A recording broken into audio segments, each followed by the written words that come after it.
Alright, I'm going to show you in as quick a way as possible how I UV map poly shapes here. So this is going to be for one of our projects, so I'm actually going to show you how to model it as well. That's a bonus. So I'm going to make a Flash Gordon style ray gun. And first thing I'm going to do is turn my phone off. There we go. And I'm going to go ahead and rotate this 90 degrees. All right. Use this as much as possible. It certainly does make your life easier. Let me bring us back here. First thing I'm going to do is I am going to go to face mode, and I'm going to select all of the ones back here, and I'm going to go to mesh, edit mesh. I'm going to go to a little bit of a bevel here, and that's going to give us the back of our little Flash Gordon style ray gun. Go back to model view. I'm going to move it back some. I'm going to move out a little bit.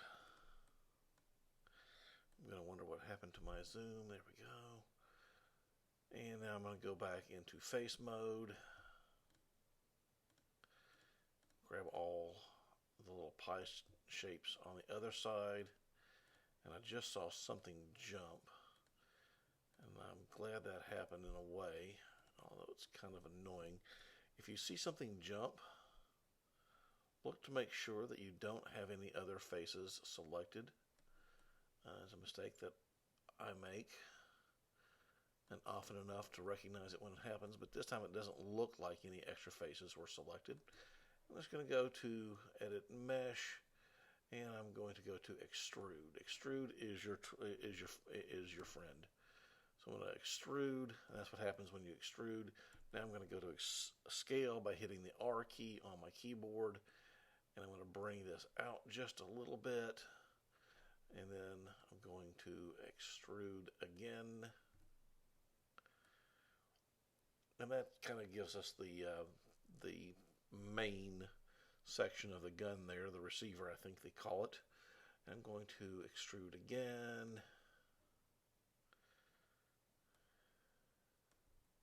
Scale again. I'm going to bring it down. Going to extrude again. Now I'm making the barrel. Going to extrude again.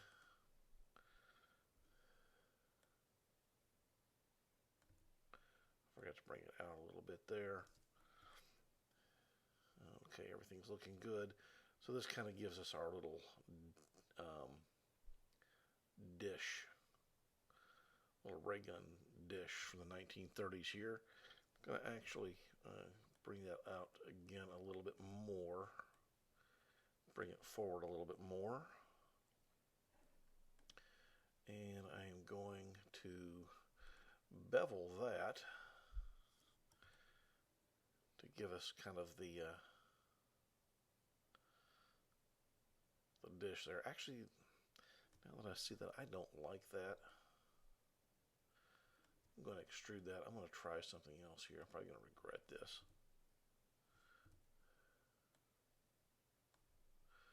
Extrude that down. And bring that back in just a little bit there. That looks more like an actual dish. Then I'm going to extrude one more time.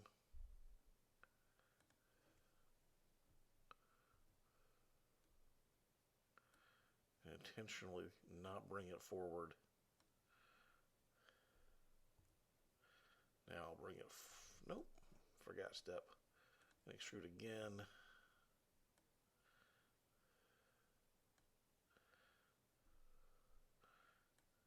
This time I'm not going to extrude. I'm going to give it kind of a spiky bits type thing. So there's the body. And let's see here. If I'd really been smart, I would have built this thing with a built-in handle. So let me just kind of fix that.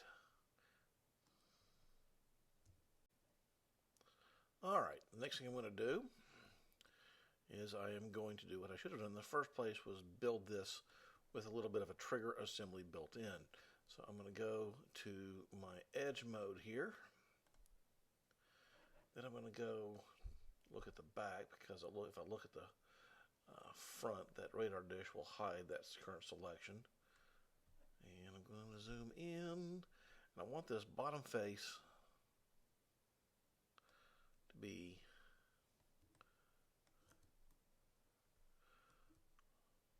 100% level, which means I've got to zoom in big time. And it's not. Close doesn't count. It either it is or it isn't. So let me zoom in a little bit more.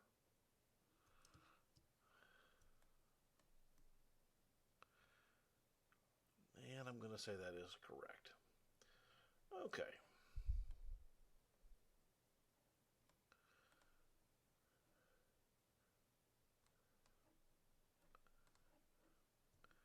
And let's zoom back in here. And I'm actually just going to go ahead and select that. I'm going to delete it. The next thing I'm going to do is let's go to face mode. And I'm going to add some subdivisions here. And it's not at all what I wanted, but I will go to edge mode and I will fix it anyhow by getting rid of these diagonal edges. I'm going to select this one and this one, hit my W key, drag them forward, go to the face setting, and now this is going to be my handle. So now we just extrude, because remember I said extrude is your friend. And I'm going to bring that down to about right here and move it back. And there's the ray gun. Simple enough. And I'm going to go here. And I'm also going to extrude that. Isn't extrude your friend?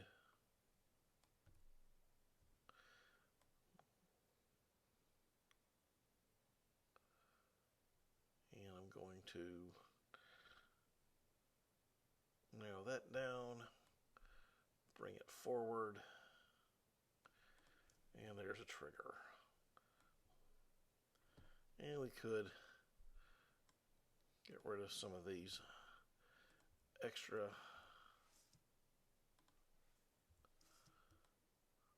edges here.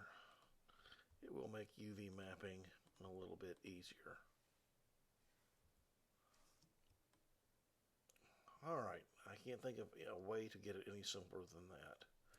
Of course, now the designer in me is really wanting to go all out and start adding stuff, but oh well, that's good enough, because this pretty much is going to be our project, and I'm not going to make it harder on you all. Okay, so there's our ray gun. And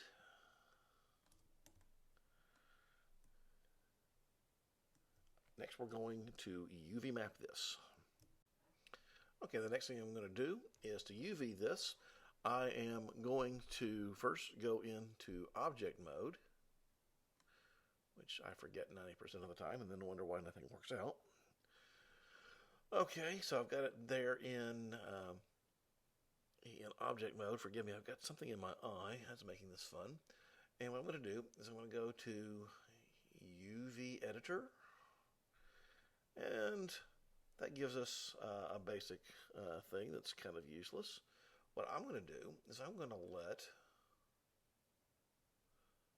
Maya do all the work for me. And this is not going to work if you don't have object mode turned on.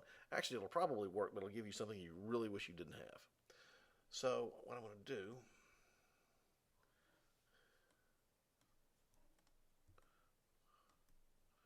bring this over here.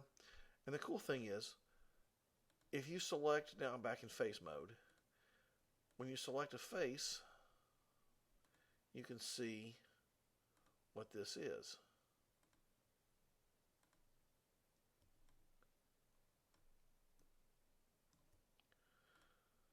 So you know that all these right here are the back of the radar dish, or the shooty thingy, whatever. All these over here are the front.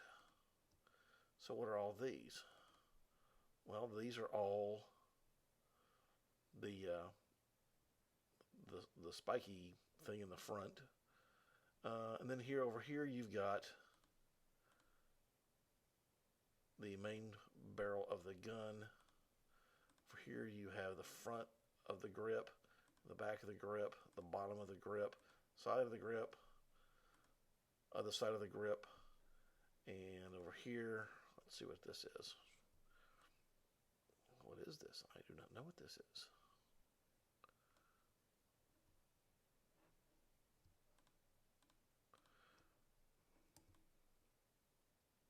Ah, okay. So this is the back. Over here we have what I assume to be part of the trigger. Another part of the trigger, another part of the trigger, another part of the trigger, another part of the trigger. So that explains everything, and that is how you do a UV unwrap, which is really, that's the secret, but there's a second part of that that I'll show you next. Okay, the next thing I'm going to do is I'm going to go to polygons in my UV editor and show you the real secret behind everything, UV Snapshot. This is just, this is going to make your life so much easier. We can go to UV Snapshot and go on to Browse, and I'm just going to leave that right there. I'm going to call this Ray Gun and save. And I really would like this to be Photoshop, and then oops, you can't see this, but I am going to increase this because I normally would want this at 1024. It's a small prop, so I would model this. Actually, this would be rendered in engine at say 1024. Yeah, for close-ups, in case it's the first person, it could be 1024, might even be 2048. But I'm gonna, in Photoshop, I'm gonna build it at twice what the in-game render is expected to be. So I'm always going to use powers of 2, so that's why it's 128, 256, 512, 1024, 2048, so on. In case you ever see those numbers in the resolution of a monitor or a TV screen, something like that. That's why it is. They have to be set to powers of 2, and processors, both in Photoshop and in terms of in-game rendering, they can handle things a little bit better if they are powers of 2. So I'm going to go ahead and hit OK, and then I'm going to open that up in Photoshop. Okay, now I have my document open in Photoshop, and I want to stress something very important, that this may happen to you. It happened to me, and I'm not really for sure why. I had to export this as a TIFF file instead of a Photoshop file, and I noticed that after I cut off the video. So when you go to export yours, if you export it and it looks like it went fine, but then you can't find the file, then go back into your UV editor and do a UV snapshot and set the output file format to TIFF instead of PSD. Very important. There's your solution to that. I'll know who's been paying attention by who emails me about that problem. Don't be one of those people that emails me about that problem. Okay. So what I'm going to do is I've got layers here, and I'm going to first inverse this, and then I am going to duplicate the layer by hitting Control J. I'm going to select all of the background and get rid of it. And I'm going to set the blending mode of the top layer to multiply. And I probably won't do any good, but I'm going to try to darken that as much as possible. I'll hit OK and it'll go back to the way it was. Well, a little bit different. Might try duplicating a little bit more as well. That probably won't work as well either. Well, see, I'm making a video and everything that I normally try that normally doesn't work to make life easier is now working. Well, that figures. But I'm glad for your sake that it is. Okay, so this is just your template. And what I'm going to do is first I'm going to go ahead, I'm going to bring in some textures from Texures.com because it is like the greatest website in the world. And I'm going to put it right here. Oops, forgot to change this to multiply. And then when I'm finally done, I'm going to get rid of it.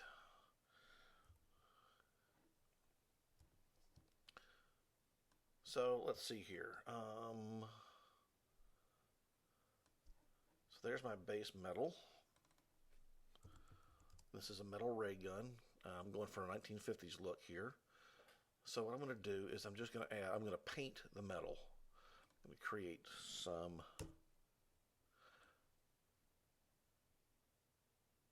area right here. This is where it really helps to zoom in because believe me, if you mess this up, it's actually not that hard to fix. It's just annoying. So I want to make the pointy thing blue. I don't know. Blue works. I'm making this up as I go along. Fill that there and change the overlay mode to multiply. And try to make some things up here. Multiply, technically speaking, is the correct one. I'm going to lighten that up some. And that's not going to work. If I keep hitting the same keyboard shortcut, it's going to keep on not working.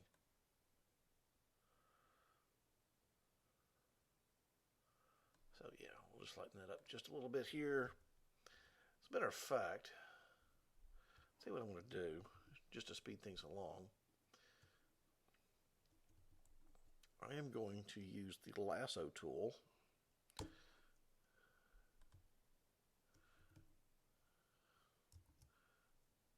I'm going to take all the areas that I want the same shade of blue.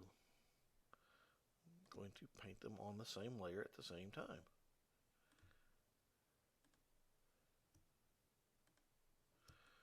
And I want, let's see here, the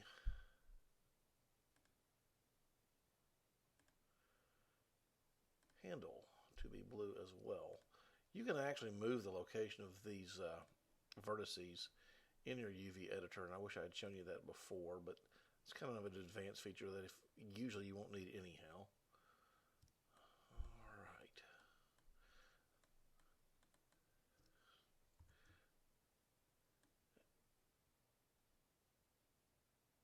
Then I'm going to paint the top, the bottom, and the side as well. I'm filled with an uncontrollable desire to get on Amazon.com now and order the Buck Rogers DVD collection. I can't help it. Okay, I am old. I grew up on that stuff. Good times, good times. Okay, so I'm going to fill this now with blue.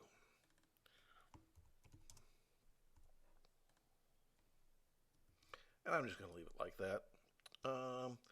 The trigger, I'm going to make red.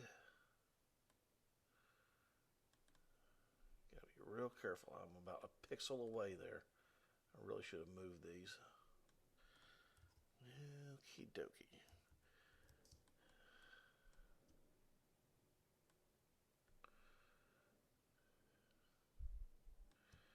And if you're thinking, why am I going outside the lines? Well, with UV texturing, you can do that. As long as you don't get into the area of some other polygon.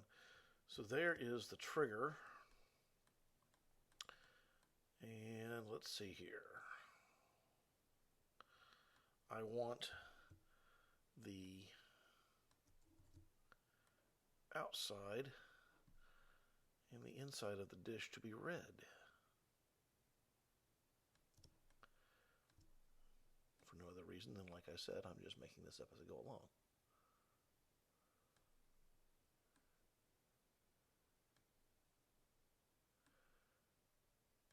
Make sure that you get everything in there that you want red.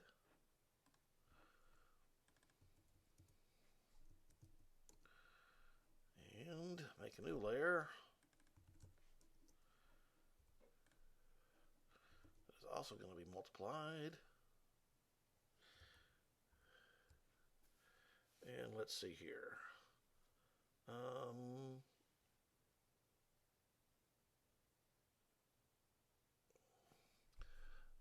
That's the bottom, that's the top, these are the sides.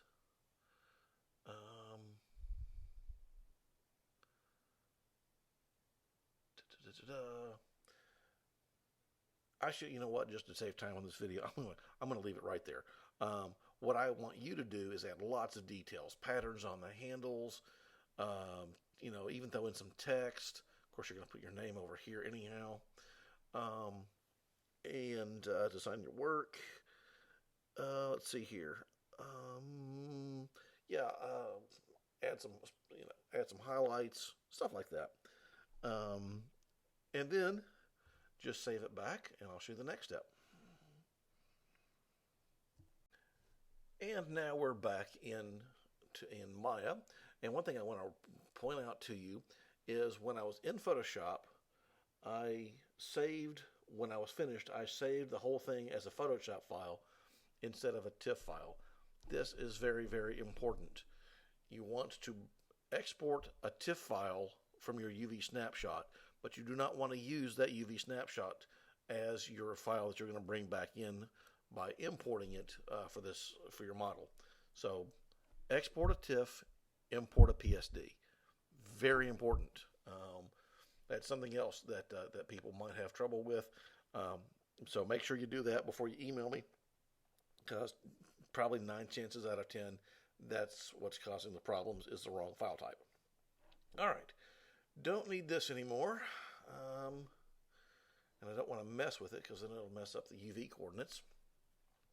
But now what we're going to do is we're going to bring in that Photoshop PSD file that we custom made for this little Flash Gordon ray gun. So we're going to go to Windows, where'd you go? Hypershade, and let the nightmare begin. This is the Hypershade editor. It's horribly confusing, and we're going to get into it more later on. But for right now, we just want to create a texture. Up here we have some default textures. Over here we have a little greebly. That's your preview window. That'll show you how something just generic would look with the texture applied to it. Excuse me, I'm losing my voice. This is going to be real quick. Over here we have different types of shaders that we can use to create. And blend is probably best for metal because it has a really good specular lighting capability. So I'm just going to click once on that. And blend 1 is created. And you're going to wind up with all kinds of, even for a simple texture, you're going to wind up with all kinds of little charts and graphs and trees and branches and lines and arrows, and it's going to drive you absolutely insane. That's what happened to me. So anyhow, I want to use a texture map instead of a color. Now I could just use our, red, green, and blue, assign a color, but why go through hours of Photoshop, like I'm sure you will, just to assign a solid color. So I'm going to go to color, and then this is going to open up over here, common material properties. And I'm going to tell it, instead of using a solid color made out of red, green, and blue, I want to use a file instead. So that's what this little checkerboard item means. And I want it to be a Photoshop file. See how now we're even opening up even more things. So now we've told it, instead of using red, green, and blue for a solid color, we want to use a Photoshop file. This little node right here is where it tells us, where we tell the software where to get the file from. So we're going to click over here, click on PSD file texture 1, And when you click on this node, you're going to see over here in file attributes, PSD file texture, open up this little, I did that too fast. Open up the little folder icon, and that's going to show you where your choices are. Now, in this case, I always put whatever texture I'm working on, the Photoshop file that I'm going to import, into the same file as I exported it, and that way it's easier to find. So Raygun PSD, I'm just going to double click on that. And here is raygun.psd. And the first thing I noticed is I forgot to turn off the grid lines in Photoshop because I'm an idiot. Well, we'll just use that to our advantage here in just a second. The next thing I'm going to do is I'm going to go over here to Blend 1, and I'm going to rename it Raygun. And that appears up here. Now, next thing I'm going to do, I'm going to drag this over here. I'm going to go over here, make sure I'm in object mode. I'm not going to assume that I am. With that selected, I am going to right-click on Raygun and do Assign Material to Selection. I'm going to move this out of the way. I'm going to make sure my textured preview is on. Normally, you're just going to see this without it, but when you turn this on, you see the texture. And that's what it's all been about. You can see where, because I'm an idiot, I left the grid lines on for the template in my Photoshop file. But if anything else, that's kind of cool because now you can at least see how things line up. So there it is. That is texture mapping the UV snapshot way, which is pretty much, I'll be honest, Maya is not the first 3D program that I started on. The one that I started on had an excellent, very robust UV mapping procedure, and everything was so much easier to do by UV mapping that when I moved to Maya, I just used pretty much the exact same technique, and it makes life so much easier than the way we saw with that car. All right, there you go. Hope this has helped you.